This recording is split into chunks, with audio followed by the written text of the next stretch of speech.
2 రకములైనటువంటి దానం చేస్తారు. ఇంకొక సువాసిని పిలుస్తారు. పిలిచి ఆవిడికి ఏదో పసుపు రాసి పారాణి పెట్టి బొట్టు పెట్టి ఆవిడకి సువాసిని సంబంధమైనటువంటి వస్తువులు కొన్ని ఉంటాయి. గాజులు, పసుపు, కుంకం. అసలు 8 సువాసిని వస్తువులను భాస్కర్ రాయల వారు లలితా సహస్రనామ స్తోత్ర భాష్యంలో చెప్పారు. అలాంటి రోజున అలాంటి వస్తువులు ఇవ్వాలి. అసలు అనుములు, తాటాకు, ఆ తర్వాత విరిగిపోయినటువంటి ఆవు పాలు, ఇలాంటివి 8 వస్తువులు ఉన్నాయి. ఆ 8 వస్తువుల్ని కూడా తీసుకొచ్చి ఒక సంచిలో వేసి బహుమానం చేస్తారు. అలా బహుమానం చేస్తే సౌభాగ్య వస్తు ప్రదానం చేసినట్టు, దాని చేత సౌభాగ్యం నిలబడుతుంది. కాబట్టి ఆడవారికి ఇచ్చినప్పుడు ఒక మాట చెప్తారు, ఇందిరా ప్రతిగృహాతు ఇందిరా వై తదాతిచ. ఎవరిస్తున్నారు? లక్ష్మీదేవి ఇస్తోంది. నా ఇంట నా భార్య వ్రతం చేసిస్తే ఎవరు నా భార్య? నా ఇంట లక్ష్మి ఆమెయే. కాబట్టి లక్ష్మి ఇస్తోంది. లక్ష్మి ఎవరికి ఇస్తోంది? లక్ష్మికే ఇస్తోంది. ఆమె ఎవరు? ఆమె లక్ష్మి. నా పక్కింటి వారి భార్య లక్ష్మి, నా ఇంట్లో నా భార్య లక్ష్మి. ఎవరికి ఇస్తున్నారు? లక్ష్మి లక్ష్మికి ఇస్తోంది. ఇందిరా ప్రతిగృహాతు ఇందిరా వై దదాతిచ. లక్ష్మి లక్ష్మికి ఇస్తోంది. ఎంత అపురూపం! లక్ష్మి లక్ష్మికి ఇస్తే లక్ష్మి పుచ్చుకుంటోంది. నేను అద్దం దగ్గరికి వెళ్ళి నించిన బొట్టు సరిగ్గానే పెట్టుకున్నానా అని చూసుకున్నాను, అంత గుండ్రంగా రాలేదు అనిపించింది. ఇప్పుడు ప్రతిబింబానికి దిద్దుతానా, బింబానికి దిద్దుతానా? నేను పెట్టుకున్న బొట్టు గుండ్రంగా లేకపోతే వేలుతో సర్దుకుంటాను. సర్దుకుంటే ప్రతిబింబానికి గుండ్రంగా ఉందనుకోడు, బింబానికి గుండ్రంగా ఉంది. బింబ ప్రతిబింబముల మధ్య భేదము లేనట్టే ఈమె లక్ష్మి, ఆమె లక్ష్మి, ఇద్దరు లక్ష్ములే. ఈమె లక్ష్మిగా ఉండి నా శాంతికి కారణం, ఆమె లక్ష్మిగా ఉండి నా అభ్యున్నతికి కారణం.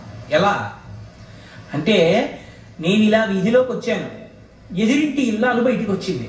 నేను వెంటనే ఆవిడ పాదాల వంక ఒకసారి చూసి మనసులో ఒక నమస్కారం చేసుకుని చెప్పులు వేసుకెళ్ళిపోయాను. ఏదో ఇలా అనలేదు, ఇలా ఒక్కసారి పాదాల వంక చూసి ఇలా కళ్ళు మూసుకొని చెప్పులు వేసుకెళ్ళిపోయాను. నా తల్లి లక్ష్మి. ఎందుకంటే ఆవిడ గృహలక్ష్మి, గృహే గృహే. ఆవిడ ఎక్కడెక్కడ ఎలా ఉంటుందో ఇంద్రుడికి చూపించింది. కైలాసే పార్వతీ త్వంచ క్షీరోధే సింధు కన్యక స్వర్గే చ సర్గలక్ష్మిస్త్వం మత్స్యలక్ష్మిశ్చ భూతలే వైకుంఠే చ మహాలక్ష్మీ దేవదేవి సరస్వతి గంగా చ తులసీ త్వంచ సావిత్రి బ్రహ్మలోకదా కృష్ణ ప్రాణాదిదేవి త్వం గోలోకే రాధికా స్వయం రాసే రాసేశ్వరీ త్వంచ బృందావనే. ఆవిడ ఎక్కడెక్కడ ఏ లోకంలో ఏ పేరుతో ఉంటుందో చెప్పి రాజ్యలక్ష్మి రాజగేహే, గృహలక్ష్మి గృహే గృహే. మహారాజు గారి దగ్గర అయితే రాజ్యలక్ష్మి, ప్రతి ఇంట్లో గృహలక్ష్మి. కాబట్టి ఇప్పుడు నా ఎదురింటి ఆయన భార్య ఎవరు? లక్ష్మి. నేను పూజ చేసి బయటికి వెడుతుంటే లక్ష్మీదేవే నాకు కనపడింది, చూడరా నా పాదాలని. ఆవిడ పాదాల వంక చూసి నమస్కారం చేసి వెళ్ళిపోయాను అనుకోండి, ఆ నమస్కారం లక్ష్మీదేవికే అందుతుంది. నా భార్య విషయంలో నమస్కారం ఉండదు, చిన్నది, నమస్కారం చేయకూడదు. కానీ ఆమె నా ఇంటి లక్ష్మి, నా సమస్త అభ్యున్నతులకు కారణం ఆమెయే. అందుకే వేదంలో ఒక మాట ఉంది, అసలు ఇంటికి ఆస్తికంతటికి యజమానురాలు ఎవరో తెలుసా? వేదంలో భార్య, భర్త కాడు. ఆస్తికంతటికి యజమానురాలు భార్యయే. మంగళసూత్రం కట్టగానే అంతా ఆవిడిదే అవుతుంది. నేను డబ్బులు పెట్టి గోదానం చేశాను అనుకోండి, సగం ఆవిడికి ఎందుకు ఎడుతుందో తెలుసా? ఆవిడ డబ్బుల్లోంచి గోవుని కొని దానం చేసినందుకు సగం నాకు, డబ్బు ఆవిడికి కాబట్టి సగం ఆవిడికి. అంతకుముందు నేనే సంపాదించింది అయినా కూడా, ఇప్పుడు నేనే సంపాదిస్తున్నది అయినా కూడా. ఎందుకంటే సహజంగా ఆవిడ ఇంటికి యజమానురా. నేను అబద్ధం చెప్పాను అనుకుంటే మీరు వివాహ ప్రకరణానికి సంబంధించి వేద వ్యాఖ్యానాలు చూడండి. అంత పెద్ద స్థానం ఇచ్చి గౌరవించింది. వేరొక ఇల్లాలికి, వేరొక సువాసినికి దానం చేస్తారు, దాంతో ఒక స్థాయిలో పూర్తవుతుంది. అసలు వరలక్ష్మీ వ్రతం అంతా ఎప్పుడు పూర్తవుతుంది అంటే, ఒక మాట చెప్పారు, అది పూర్తి అయింది అని ఎప్పుడు పిలవాలంటే వృద్ధుడైనటువంటి ఒక బ్రాహ్మణుణ్ణి పిలవాలి. గంధాధి విరలం కృత్వా సుశీలం వృద్ధభూసరం భూసురం. సుశీలం మంచి నడవడ కలిగినటువంటి వృద్ధుడైనటువంటి భూసురుడు. వృద్ధుడైన భూసురుడు అన్న మాటకి 2 అర్థాలు ఉంటాయి.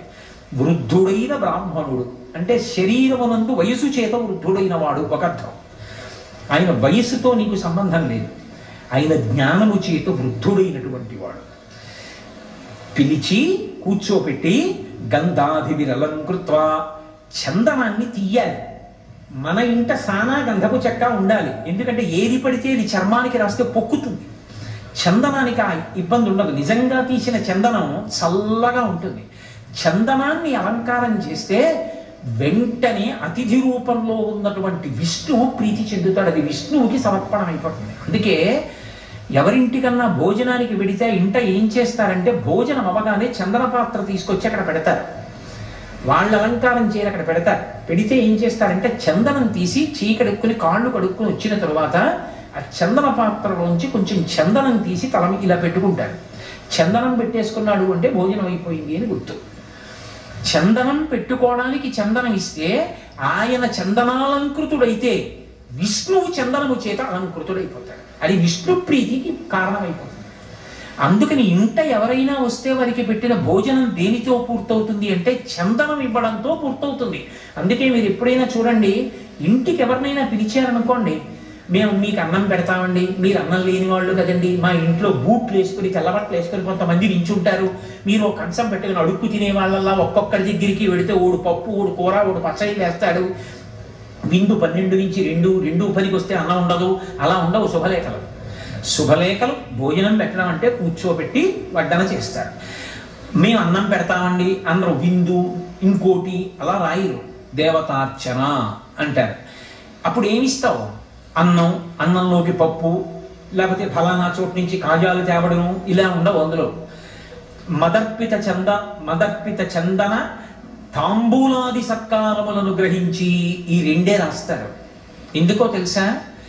వచ్చిన వాడిని నువ్వు పరిపూర్ణంగా సత్కరించేశావని గుర్తు ఏమిటంటే గౌరవించావని గుర్తు. తాంబూలం ఇస్తారు. తాంబూలం అంటే డబ్బులని కాదు నా ఉద్దేశం.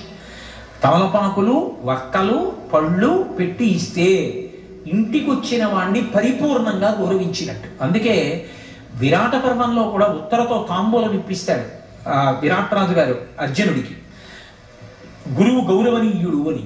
కాబట్టి చందన, నీకు గంధం రాస్తాను. ఎప్పుడు రాస్తావు? లోపలికి వెడుతున్నప్పుడు పువ్వులు ఇవ్వడం, లేకపోతే నీళ్లు చల్లడం, ఆ వచ్చిన వాళ్ళందరి మీద ఒళ్ళు తెరిచిపోయేటట్టుగా రాయడం, లేకపోతే సెంటెట్టుకు వచ్చి వాడికి పరిచయం పడుతుందేమో చూడకుండా కొట్టేయడం, అవి కాదు అలంకారాలంటే. ఆయన కడుపు నిండా భోజనం చేసి అందరి దగ్గర బ్రేవ్ బ్రేవ్ అన్న శబ్దాలు వినపడాలి. అలా తిని వాళ్ళు లేచి కాళ్ళు కడుక్కుని వెడుతూ ఉంటే వాళ్ళకి చందనాలంకారం చేస్తారు. అంటే చందనం రాస్తారు వాళ్ళకి. అలా చందన తాంబూలాది సత్కారములను గ్రహించి, అందుకని వ్రతం ఎప్పుడు పూర్తవుతుంది అంటే చందనాభిలలంకృత్వా, ఆ చందనము మొదలైనటువంటి వాటితో సుశీలం వృద్ధభూసురం, వృద్ధుడైనటువంటి బ్రాహ్మణుణ్ణి తీసుకొచ్చి కూర్చోపెట్టి అమంత్రకం అంటే మంత్రం చెప్పక్కర్లేదు, కాస్త చందనం తీసి ఆయనకి రాసి, కాసిన అక్షతలు తీసి ఆయన పాదాల మీద వేసి, కాసిన పువ్వులు తీసి ఆయన పాదాల మీద వేసి, పుష్పహారం వేయరు. పరపురుషుడి మెడలో స్త్రీ హారం వేయకూడదు, ఒక్క భర్త మెడలోనే వేస్తుంది. అందుకని పుష్పములు పాదముల మీద వేసి, అప్పుడు ఏం చెయ్యాలి అన్నది కూడా శాస్త్రం చెప్పింది. ఏం చెయ్యాలి అంటే తస్యాం, అప్పుడు దత్వా చవాయనం 12 అపూప సంయుతం. అపూపము అంటే పిండి వంట. వండిన అన్నం కానీ, వండిన కూరలు కానీ, వండని పళ్ళు కాయలు కానీ ఇవ్వకూడదు. వండినటువంటి పిండి వంటలు 12 ఇవ్వాలి. 12 అంటే 12 రకాల పిండి వంటలు చేయించావు, మంచిదే. 12 రకాలు చేయించలేదు, 12 ఉండ్రాళ్ళు పెట్టు. 12 అంకెకి తగ్గకూడదు. 12 అంకె ఎందుకు అంటే 12 నెలలకి సంకేతం. 12 నెలలలోనూ నువ్వు దానాలు చేసినట్టే, బ్రాహ్మణ పూజ చేసినట్టే. 12 అపూప సంయుతం, అవి పిండి వంటలై ఉండాలి. ఆ పిండి వంటలు 12 వాయనంగా పెట్టి సుశీలం వృద్ధభూసురం ఆ బ్రాహ్మణుడికి ఆయన దగ్గర ఇందిరా ప్రతిగృహాతు ఇందిరా వైదదాతిచా ఉండదు. ఆయన విష్ణుస్వరూపంగా భావన చేసి నీకు అనడం వస్తే విష్ణుస్వరూపాయ బ్రాహ్మణాయ తుభ్యం నమః. నీకు అనడం రాకపోతే వంగి 2 చేతులు ఇలా పెట్టకు, ఈ చెయ్యి మీద ఈ చెయ్యి వెయ్యాలి. ఎందుచేత అంటే ఆయన ఇలా నిలబడ్డాడు అనుకోండి, ఆయన ఇలా నిలబడినప్పుడు ఆయన కుడి పాదం ఇటు ఉంటుంది, ఆయన ఎడం పాదం ఇటు ఉంటుంది. నేను ఇలా పెట్టాను అనుకోండి, ఎడం పాదం మీద కుడి చెయ్యి, కుడి పాదం మీద ఎడం చెయ్యి పెట్టినట్టు అవుతుంది, అప్పుడు దోషం వస్తుంది. నేను కుడి చెయ్యి ఎడం చెయ్యి మీద పెట్టి పాదములను ఎప్పుడూ ముట్టుకోకూడదు. ఎవరికైనా పెద్దలకి నమస్కారం చేసేటప్పుడు వాళ్ళ పాదాలు ఏ కారణం చేత ముట్టుకోవడానికి వీల్లేదు, స్పృశించకూడదు. అది ఒక్క మంత్రోపదేశం చేసినటువంటి గురువుగారు అనుగ్రహిస్తే అప్పుడు ఒక్కసారి గురువుగారి పాదాల మీద తలపెట్టి నమస్కరిస్తారు. మిగిలిన సమయాలలో పెద్దలు నమస్కరిద్దాం అనుకుంటే వారు నిలబడిన చోట భూమిని ముట్టుకోవాలి. ఇలా 2 చేతులతో ముట్టుకుని నమస్కారం చెయ్యాలి తప్ప వాళ్ళ పాదాలు ముట్టుకోవడం దోషభూయిష్టం, తప్పు. అలా ఎప్పుడు చేయకూడదు, అసలు అలా ముట్టుకోకూడదు. కాబట్టి అలా నమస్కారం చేసి ఆయన అక్షతలు వేస్తాడు. అది చెప్పక్కర్లేదు కదా కథలో. ఆయన అక్షతలు వేసి ఆశీర్వచనం చేస్తారమ్మా, దీర్ఘ సుమంగళి భవ, పుత్రపౌత్రాభివృద్ధిరస్తు అంటాడు. ఆయన అన్న మాట విష్ణువు నోటి నుండి వచ్చిన మాట, దాని చేత వ్రతము అక్కడితో పూర్తవుతుంది. నీకు సంతోషం ఉంది, బోరడంత మంది లక్ష్మీదేవుల రూపాలలో సువాసినులు నీ ఇంట్లోకి రావాలనుంది, లోపలికి పిలుస్తారు. పిలిచి పేరంటం అంటారు. సాయంకాలం వేళ తెలుగు సంప్రదాయంలో పేరంటం పిలిచామండి అంటారు. అనేక మంది సువాసినులు వస్తారు. వచ్చిన వాళ్ళందరినీ లక్ష్మిగా భావించి చక్కగా పసుపు రాసి పారాణి పెట్టి వాళ్ళకి బొట్టు పెట్టి వాయినం ఇస్తారు. వాయినం ఇచ్చేటప్పుడు మళ్ళీ వండినవన్నీ ఇవ్వక్కర్లేదు, శనగలు తప్పకుండా ఇస్తారు. ఎందుకు శనగలు ఇవ్వడం అంటే శనగలకు ఒక ప్రత్యేకమైనటువంటి లక్షణం ఉంది. శనగ కానీ ఎవరికైనా ఇచ్చినా, శనగని దారంతో గుచ్చి దండ చేసినా అది ఎవరికి వెయ్యాలి అంటే పెద్ద స్థాయిలో ఉండేటటువంటి పరమ గురువులైనటువంటి వారి మెళ్ళో వేస్తారు ఆ హారాలు. ఇప్పటికీ ఢిల్లీలో ఒక దేవాలయం ఉంది, దాన్ని మలయ మందిర్ అని పిలుస్తారు. ఢిల్లీకి నడిబొడ్డులో ఒక చిన్న కొండ మీద ఉంటుంది సుబ్రహ్మణ్య దేవాలయం, పరమాద్భుతమైన దేవాలయం. ఆ దేవాలయం లోపలికి వెడుతుంటే ఎడంచేతి పక్కన పూలు పళ్ళు అమ్మే కొట్లు ఉంటాయి. అక్కడ శనగల మాలలు కట్టి మేకులు పెట్టి ఉంటాయి. ఆ శనగల మాల ఇవ్వండి ఒకటి అన్నారు అనుకోండి, ఇవ్వడు. ఎందుకు అంటాడు. మా అబ్బాయి తింటాడు అన్నారు అనుకోండి, నేను ఇవ్వను అంటాడు. నేను వేసుకుంటాను, ఇవ్వడు. ఇదిగో నాతో ఒక ఆయన వచ్చారు, పరమ పూజనీయుడు, ఆయనకి వేస్తాను, ఇవ్వడు. అది ఎవరికి ఇస్తారో తెలుసా? శంకర భగవత్పాదుల మెడలో వేయడానికి ఇస్తారు. పరమ గురువులైనటువంటి వారి మెడలో అంకురములు వస్తున్నటువంటి శనగలు మాల కట్టి వేస్తారు. అది పరమ గౌరవం అలా వేయడం. అయితే యాలుకల మాలలు వేస్తారు. ఇప్పటికీ కంచికామకోటిపీఠ సంప్రదాయంలో యాలుకల మాలలు వేస్తుంటారు, సుగంధ ద్రవ్య మాలలు. శనగ కానీ ఇచ్చినట్టయితే అంకుర స్వరూపంగా ఉండి అమ్మవారి యొక్క పరిపూర్ణ అనుగ్రహమునకది హేతు. అందుకని శనగలు నానపోషిస్తారు తప్ప ఎండిపోయిన శనగలు ఇవ్వరు. తడిసిపోయిన శనగలు ఇచ్చారు అంటే లోపల అంకురం ప్రారంభమైపోతుంది. ఆవిడ తీసుకెళ్ళి ఇంట్లో పెట్టుకుంది అనుకోండి, తెల్లవారేటప్పటికి అంకురాలు వచ్చేస్తాయి. అలా అంకురం వచ్చిన శనగలు వెళ్ళాయి అంటే, స్త్రీ పుచ్చుకుంది సువాసిని అంటే సాక్షాత్తు లక్ష్మి పుచ్చుకున్నట్టే. అపారమైన ఐశ్వర్యమునకు అది హేతు. కాబట్టి శ్రావణ మాసం అంతా లక్ష్మీతత్వం విశేషంగా ప్రకాశిస్తుంది.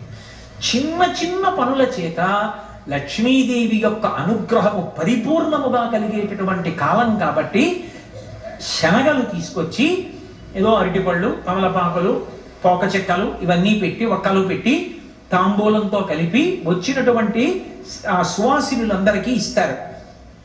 ఇల్లంతా మంచి శోభస్కరంగా ఆ రోజంతా కూడా లక్ష్మీప్రదంగా గడుస్తుంది.